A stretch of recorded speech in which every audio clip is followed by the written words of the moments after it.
Assalamualaikum warahmatullahi wabarakatuh. Berjumpa lagi dengan Bapak Iwan ya, Bapak Iwan Setiawan. Halo anak-anakku semua, semoga kalian sehat semua dan juga selalu ada dalam lindungan Allah Subhanahu wa taala. Kali ini Bapak akan memberikan tanggapan materi SBDP kelas 4 semester 1 tentang seni musik, seni tari, seni teater, dan seni rupa.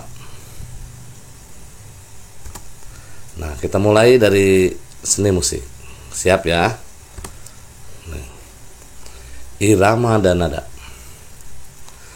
Ketukan berulang dilakukan secara teratur dalam sebuah lagu disebut dengan irama. Dalam lagu, ketukan-ketukan disesuaikan dengan jenis irama. Membaca irama. Yang pertama adalah tempo. Tempo adalah waktu. Dalam teori musik, yang dimaksud tempo bukanlah lama atau panjang sebuah lagu yang dinyanyikan. Pengertian tempo dalam teori musik adalah cepat lambatnya sebuah lagu yang dinyanyikan. Yang kedua adalah birama. Birama adalah sebuah tanda yang berfungsi untuk menentukan sebuah jumlah hitungan serta nilai sebuah ketukan dalam bermusik. Secara etimologi, birama disebut dengan ketukan-ketukan. Satu ruas birama ditunjukkan oleh batas-batas garis vertikal yang disebut garis birama. Alat musik ritmis dan melodis. Alat musik ritmis adalah alat musik yang tidak mempunyai nada atau disebut juga dengan tidak bernada. Contohnya banyak seperti drum, simbal, triangle, gendang, marawis, rebana, dan lain-lain. Yang kedua, alat musik melodis adalah alat musik yang mempunyai nada atau bernada. Contoh gitar, pianika, biola, piano, harfa, bass gitar, dan lain-lain. Nah, seperti ini gitar, ini disebutnya alat musik melodis karena bernada. Sedangkan ini ada perkusi, ini pukulannya seperti snare drum, ini disebutnya ritmis karena tidak bernada. Baik, kita lanjutkan. Seni tari. Mengenali gerak dan makna dalam permainan tradisional. Indonesia berkembang dengan keberagaman seni budaya dan adat. Setiap daerah memiliki adat yang unik. Semua berbeda antara satu dengan yang lain. Ada lagu daerah, teater daerah, tari tradisional, dan ada juga permainan tradisional. Permainan tradisional syarat dengan nilai-nilai filosofis yang luhur. Kandungan nilai yang luhur diharapkan dapat memberi pengaruh bagi generasi bangsa sehingga dapat membentuk pribadi yang luhur. Permainan tradisional bisa dimainkan tidak hanya oleh anak-anak tetapi juga remaja dan juga orang tua. Contoh permainan tradisional. Yang pertama adalah permainan bola bekel. Permainan bola bekel ini membutuhkan bola karet yang bisa memantul dan biji yang terbuat dari tembaga atau kuningan. Yang kedua adalah engklek. Di setiap daerah, permainan engklek mempunyai nama yang berbeda dan bentuk gambar kotaknya juga agak berbeda.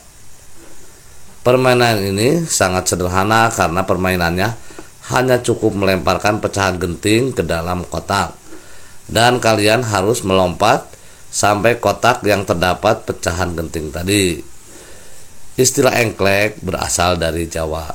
Nah, seperti ini kotak-kotak engkleknya itu ya. Ini ada yang ini. Nah, yang ini bentuknya seperti ini. Nah, baik, kita lanjutkan. Mempersiapkan pementasan. Yang pertama adalah kostum. Sebagai contoh, kalian dapat mementaskan tari dengan tema permainan tradisional coblak-coblak suang egrang, engklek, dan sebagainya. Dan permainan tradisional yang lain harus menggunakan unsur-unsur pendukungnya seperti kostum, tata rias, panggung, dan properti. Kostum atau tata busana adalah segala pakaian tari yang digunakan saat menari, saat mementaskan tari permainan tradisional. Kalian dapat menggunakan pakaian khas daerah tersebut. Dan materi yang selanjutnya adalah pola lantai. Pola lantai adalah posisi penari di atas panggung beserta lintasan-lintasan gerakannya atau biasa disebut garis lintasan para penari. Beberapa contoh pola lantai yaitu: 1. Pola lantai vertikal adalah para penari membentuk garis lurus dari depan ke belakang atau sebaliknya. Yang kedua adalah pola lantai horizontal, yaitu para penari berbaris membentuk garis lurus ke samping. Mereka berbaris menyamping ke kiri dan ke kanan. Yang ketiga, pola lantai diagonal, yaitu para penari berbaris membentuk garis menyudut ke kanan atau ke kiri. Yang keempat, pola lantai melingkar, yaitu para penari membentuk garis lingkaran. Selanjutnya, seni rupa. Bereksperimen dengan tekstur. Kalian telah mengenal jenis benda, yakni benda organis dan benda buatan manusia. Baik benda organis maupun benda buatan manusia memiliki tekstur berbeda-beda. Ada yang halus, ada juga yang kasar. Tekstur adalah permukaan setiap benda yang dapat diketahui coraknya dengan cara diraba. Sekali lagi, tekstur adalah permukaan setiap benda yang dapat diketahui coraknya dengan cara diraba. Tekstur merupakan unsur rupa yang menunjukkan kualitas taktil atau indera peraba permukaan suatu benda.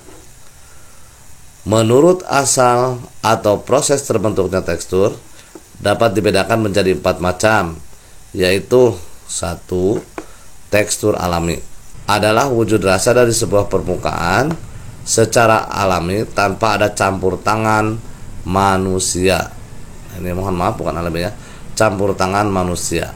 Yang kedua, tekstur buatan merupakan tekstur yang sengaja dibuat atau hasil penemuan seperti relief, kertas, logam, plastik, dan sebagainya. Yang ketiga, tekstur primer adalah tekstur yang terdapat pada bahan yang hanya dapat dilihat dari jarak dekat saja. Dan yang keempat, tekstur sekunder. Tekstur sekunder ini adalah tekstur yang dibuat dalam skala tertentu untuk memberikan skala visual yang proporsional dari jarak jauh. Dan sekarang seni teater. Peragaan cerita sesuai peran. Secara garis besar, hal-hal yang perlu diperhatikan dalam mempersiapkan peragaan gerak dan suara dalam teater sebagai berikut. 1.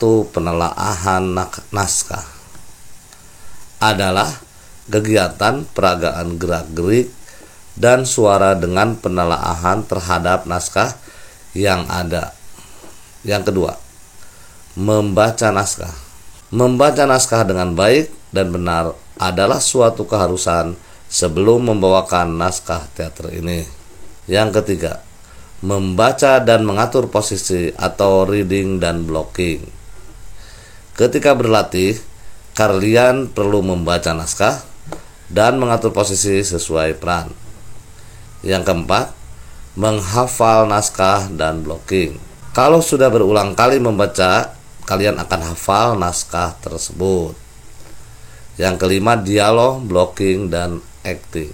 Ketiga hal ini sangatlah penting. Kalau dialog sudah dihafal dan pengucapannya sesuai intonasi dan artikulasi, selanjutnya pengaturan posisi di pentas melakukan gerak-gerik atau acting.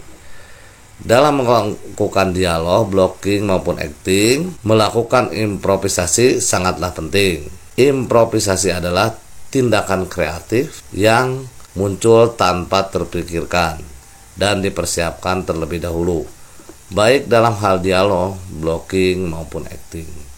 Dan terakhir adalah gladi bersih. Adalah sebuah persiapan penting dalam pelaksanaan pentas teater. Dan mungkin itu saja ya anak-anak semua, materi rangkuman SBDP kali ini, mulai dari seni musik, seni teater, seni rupa, dan seni tari. Cukup sampai sini. Terima kasih. Wassalamualaikum warahmatullahi wabarakatuh.